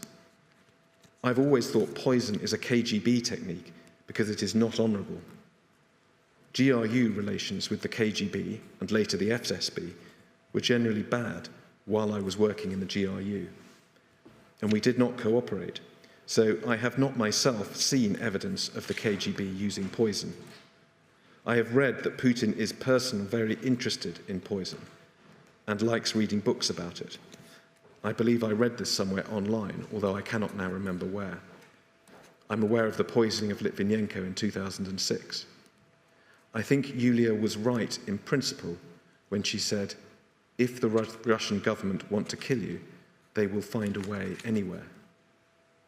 Nobody can be protected 100% from an assassin, especially one who plans carefully or is prepared to die. Thank you. So I mentioned 3 further sources of open evidence on the issue of responsibility for the poisonings. Sergey Skripal's evidence was the first. The second is assessments made by the government of this country. Jonathan Allen, a senior FCDO official, has provided the inquiry with a statement containing HMG's current assessments regarding responsibility for the poisoning. If we could have it up, please, it's INQ 005938. So you'll recall I referred earlier to the letter written by Sir Mark Sedwill to the NATO Secretary-General in 2018. Mr. Allen's evidence will update the assessments contained in that letter. And there is one important respect in which Mr. Allen's statement goes further than the Sedwell letter. And if we can go to page 6 of the statement, please, at paragraph 25, Mr. Allen makes the following statement. In light of the required seniority under Russian law to approve assassinations of suspected terrorists outside Russia, and that this incident concerned a politically sensitive target, Mr. Skripal was a UK citizen and was targeted on UK soil, it is HMG's view that President Putin authorised the operation. Plainly, sir, we will have further questions for Mr. Allen when he comes to give evidence about that part of his statement. So, finally, there will be evidence relating to the Novichok itself and the bottle that it was discovered in. And that is a separate issue to which I now turn. And I have referred several times now to Novichok, the chemical nerve agent, which, according to evidence you will hear, poisoned Sergey and Yulia Skripal, Charlie Rowley, and others, and also poisoned and killed Dawn Sturgess. I mentioned at the outset this morning that Novichok is the name given to a class of nerve agents said to have been developed by Russian government agencies in the final years of the Cold War. Many general questions arise about Novichok itself. What is it and how does it work? What understanding is there about when and where this nerve agent was first developed? Is it now, or was it in 2018, outlawed by international treaties? Do any countries hold stocks of it? If so, which? How easy is it to make and to transport? Is it known to have been used anywhere other than Salisbury in recent times? If so, where and by whom? We will address all of those questions. And there are further questions that arise in relation to the particular Novichok that was found by forensic investigators in 2018. On the one hand, the Novichok found in Sergey Skripal's house and car, in places that he and Yulia visited, and in tests of their skin, their clothing, and their blood. And on the other hand, the Novichok found in the bottle discovered in Charlie Rowley's house in Amesbury, and in tests of his and Dawn Sturgess's clothes and blood. How similar was the Novichok that was found in Salisbury in March to the Novichok that was found in Amesbury in July? What conclusions can be drawn as to whether the two samples of the toxin were made in the same place, or whether they came from the same batch, or even the same bottle? Again, we will investigate these questions. Similar questions arise, and we will address them in relation to other testing results at various sites in Salisbury and Amesbury, and in particular at the City Stay Hotel in London, where Petrov and Bosharov are known to have stayed in March 2018, and where trace levels of Novichok were found nearly 2 months later. Much of the evidence that we will hear in relation to Novichok will come from government scientists working at the UK Government Defence Science and Technology Laboratory at Porton Down, only a few miles from Salisbury. As we will hear, one of DSTL's functions is to advise UK law enforcement agencies regarding the analysis and identification of hazardous chemical and biological materials. And in that capacity, DSTL scientists provided considerable support to the police investigations into the Skripal and Sturgess poisonings. I referred earlier to the queries that the Russian government has raised publicly about this case. Many of those queries relate to the Novichok. And let me give 3 examples of the types of issues that have been raised by reference to the Russian embassy document that I've already mentioned. I see it's on screen already, INQ 004576. And if we can go to page 19, please. Thank you. So you will see in the middle of the page that the embassy document makes the point that there is an inconsistency between the British government assertion, contained, although not in precisely these words, in the Sedwell letter, that Russia has produced small quantities of Novichoks within the last decade, with the fact that in September 2017, 6 months or so before the Skripals were poisoned, the OPCW, an international organisation of which the UK is a member, certified the full destruction of Russia's chemical weapons. As the embassy document puts it, if the UK had information of Russia producing military-grade chemical agents in contravention of its obligations, one would expect the UK to raise the issue in 2017. They did not. It's also not clear what kind of information Britain possesses and how it has come to the conclusion regarding the purpose of the alleged production. Second, the embassy document raises questions about the source of the Novichok. The Sedwell letter, and if we may go back to it briefly, it's INQ 003070, and it's page 2 that we need.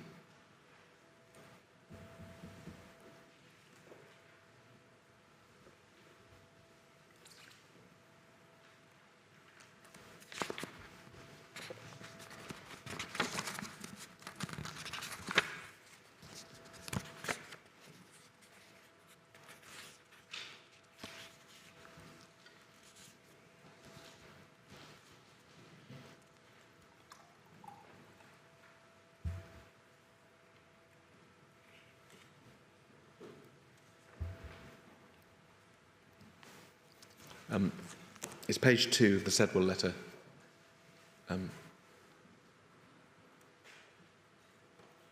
I'll just read it. So the Sedwell letter asserts that, and the quote is, "It is unlikely that Novichoks," we have it, "it's unlikely that Novichoks could be made and deployed by non-state actors, e.g. a criminal or terrorist group."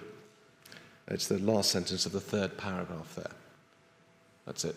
It's unlikely that Novichoks could be made and deployed by non-state actors, e.g. a criminal or terrorist group. Thank you. If true, sir, that would obviously greatly narrow the field for the possible source of the Novichok used in Salisbury. The embassy document, though, and I'm afraid we'll need to go back to it, if we can, please. It's INQ 004576, page 21. The embassy document makes a contrary claim.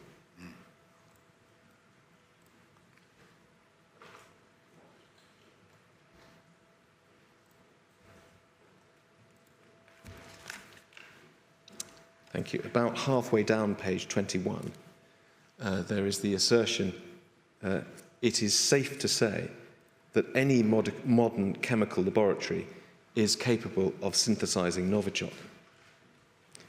It would follow from that that a non-state body could have been responsible for the attack on the Skripals. A further suggestion that is made at various points of the embassy document, including the paragraph immediately below, the one that is currently highlighted, is that the Novichok might have been made at Porton Down itself. So these are all matters that we will investigate in the course of the hearings. The third and final points for now that I wanted to draw your attention to from this document is that the embassy document raises queries about what might be described as the differential impact on those who came into contact with the Novichok. And if we can go to page 22, please. We have it there. The embassy document says, "It has never been explained how it was possible for the Skripals to lose consciousness simultaneously several hours after coming into contact with the nerve agent, despite them being persons of different age, gender and body constitution." And then again in the final paragraph, "It has never been explained why not a single person providing first aid and further medical assistance to the Skripals ever developed any signs of symptoms of nerve agent poisoning, even if the nature of the poisoning was not known at least for 2 days." So we will carefully explore all the issues that have been raised with the witnesses who are called to give evidence in the coming weeks. And finally, on the topic of Novichok, I add that we will hear evidence not just about the nerve agent, that was found inside the perfume bottle, but evidence about the bottle itself and the packaging in which it was discovered. There will be evidence on these matters from a senior official of the company that sells Nina Ricci perfume. He will say that the bottle and packaging are not genuine items, and he will explain how what was found differs from the real thing.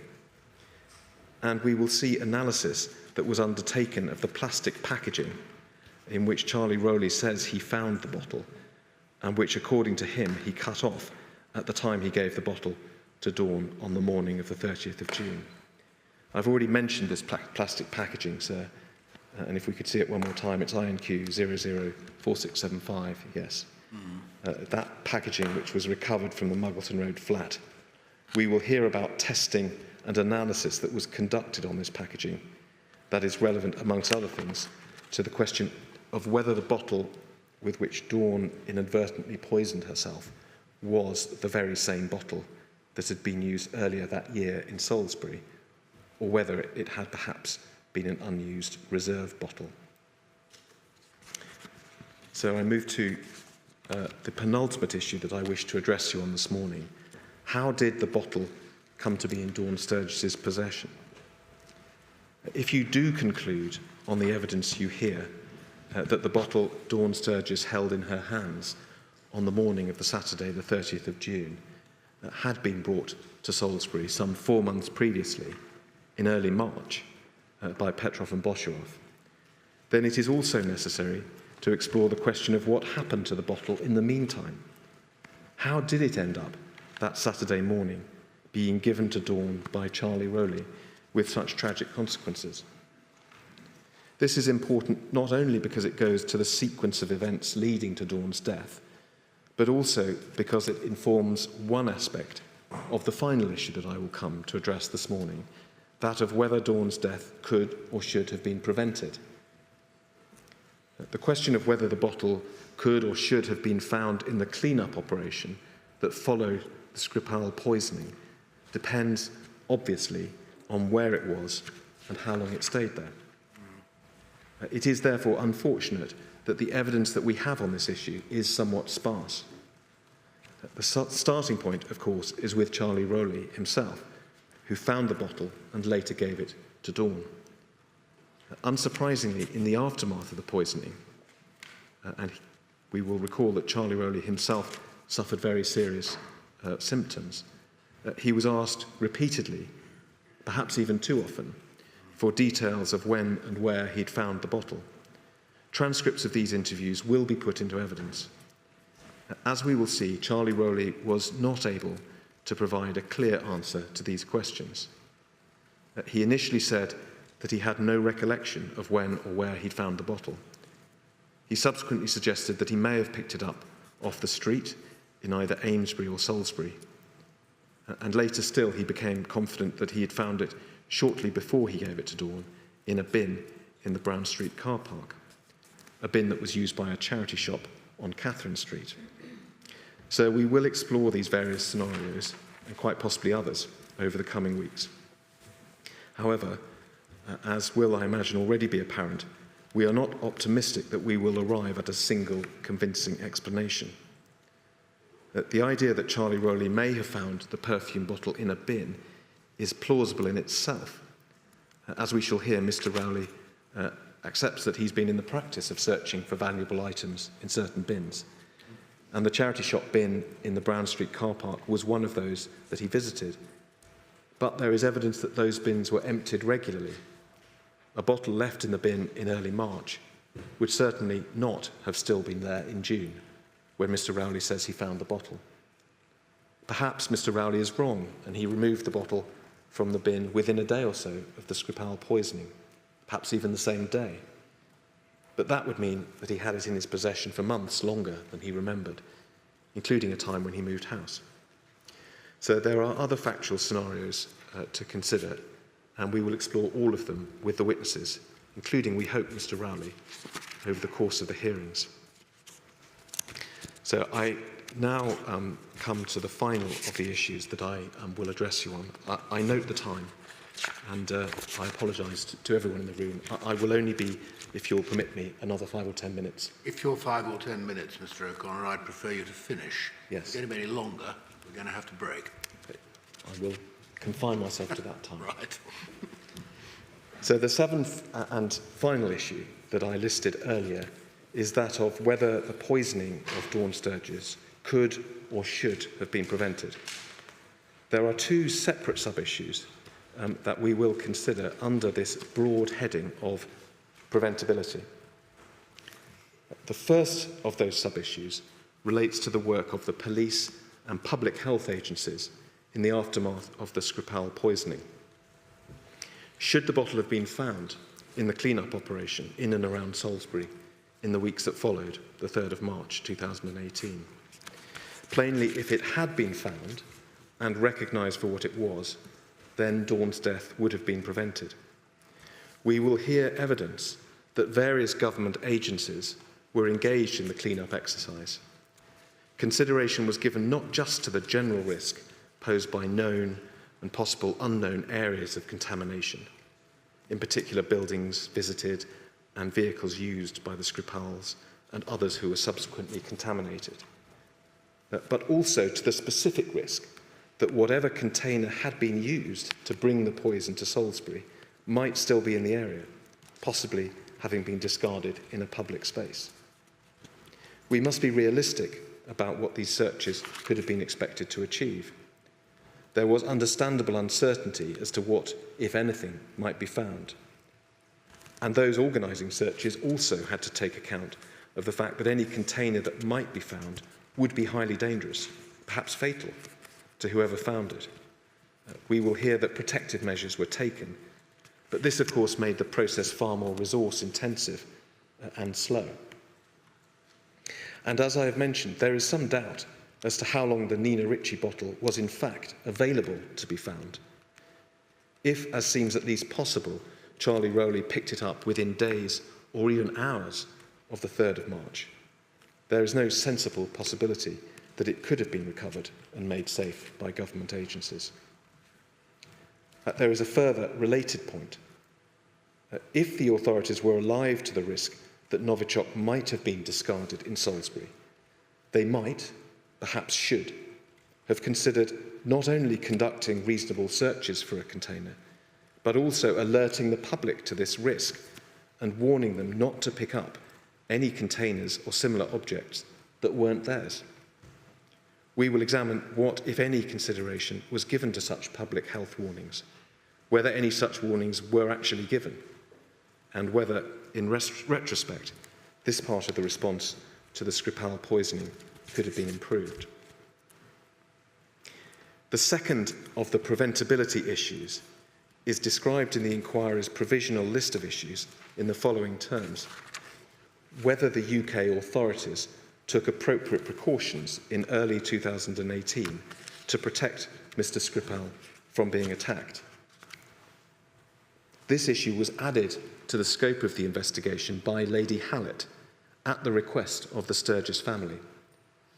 As Lady Hallett put it in her scope ruling of the 8th of April 2021, quotes, "If there was a specific threat to Mr. Skripal of Russian retaliation, the family would wish to know whether any steps were taken to protect him or the public from collateral damage."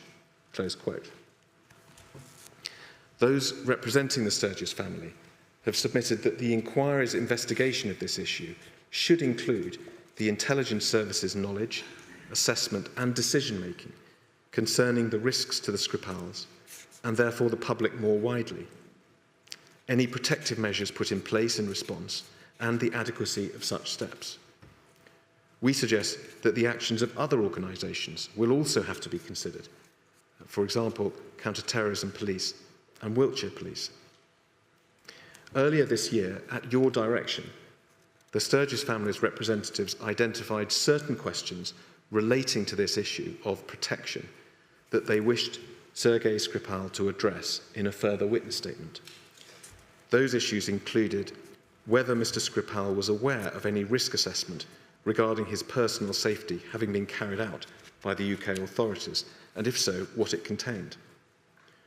what his views were regarding what, if any, security measures should have been taken to protect him, whether he communicated his views to security agencies, whether periodic reviews were conducted, what, if any, security measures were in fact in place, to his knowledge, in March 2018.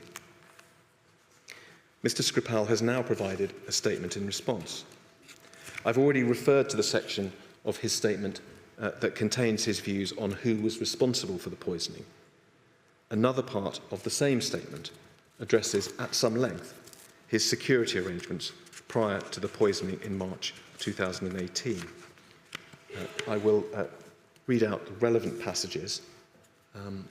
Thank you. So we've gone to INQ 006086, it's page 7.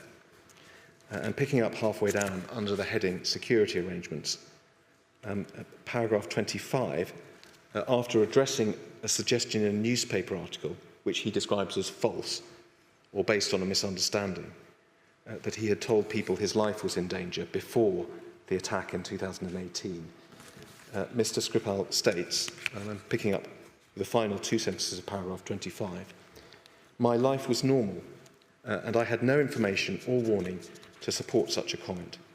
I was aware of nothing special or different around that time. I do not know specifically which organisations were responsible for my security in Great Britain. I believe the authorities had put some precautions in place, but I'm not aware of all the details. I've been asked whether there were security measures that could and should have been considered in my case. My comments on the list of suggestions presented to me are as follows. A. I do not remember concretely what was covered in discussions about my personal security arrangements, but I believe I was offered protection, including changing my name. It was never suggested that this was a necessary option, and I decided against it. I had received a presidential pardon from the Russian state and wanted to lead as normal a life as possible, including maintaining my personal and family relationships. I did not think, and it was not suggested, that I needed to live in a gated community or a block of flats. Christie Miller Road was a quiet street built for police officers. Several neighbours were ex-police. Residents knew and kept an eye out for each other. I felt quite safe there. I'm not sure what is meant by secure communications networks with regular password changes. I use ordinary commercial devices and software, and this seemed reasonable to me. I did not have a house security alarm or sensor-activated security lights, and I do not remember either of these being raised with me. CCTV was recommended, but I declined this because I did not want to make my house conspicuous or live under surveillance. I did not keep my address secret, and when I visited London and stayed overnight, I registered at a hotel under my own name. I remember a policeman visited me and gave me his number in case I ever needed a point of contact. I do not know what the local police and emergency services more generally were told about my situation. I do not have any insight into scrutiny of visa applications or red flag alerts at UK border controls. I may not be aware of all the security measures that were in place, and I'm not a security expert.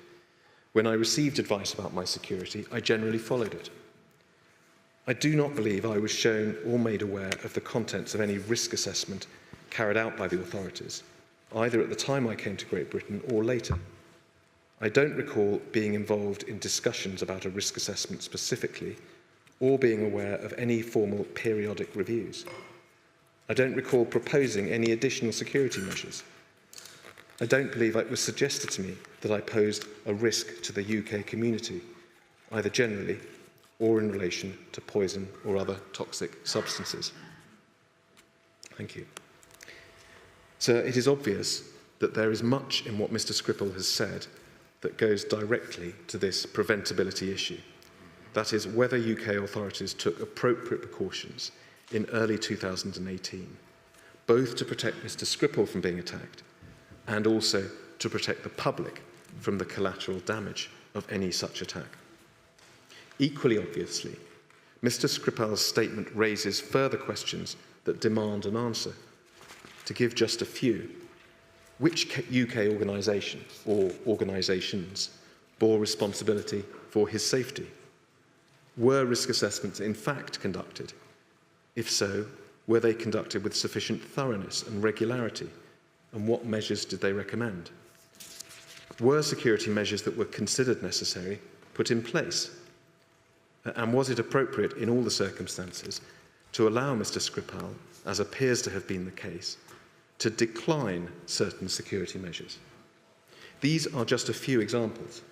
I'm sure that Mr. Mansfield will raise other equally pertinent questions with you. However, at this stage of the analysis, it is necessary to confront an important procedural question, which is whether it's possible to explore these issues in these open hearings, or whether they can only properly be explored in closed. So we well understand the family's desire to explore these factual matters with witnesses during these open sessions. We will, of course, listen to what Mr. Mansfield has to say later today on this matter, and we will keep an open mind as to how and the extent to which this might be achieved. But our current view is that detailed exploration of these matters must of necessity take place in closed session for the following reasons. In order to engage with the question of what risk Mr. Skripal may or may not have been under, and therefore what precautions should have been taken, it is necessary first to establish his risk profile. Even if he was not a British agent, the fact that he was a former senior GRU officer living in the UK arguably placed him at some risk. Mr. Skripal recognised this himself in the course of his police interviews in 2018, where he said, "I am a very important man of special services. Still now, I know a lot of Russian secrets, top secrets. They are really dangerous for Russian special services." But the risk that he faced would obviously have been higher, with an inevitable consequence on the type of protective measures that would have been required, if Mr. Skripal was not only a former GRU officer, but also a GRU officer who had assisted British intelligence. In particular, it may be thought, if, as has been suggested, he carried on doing so after his arrival in the UK.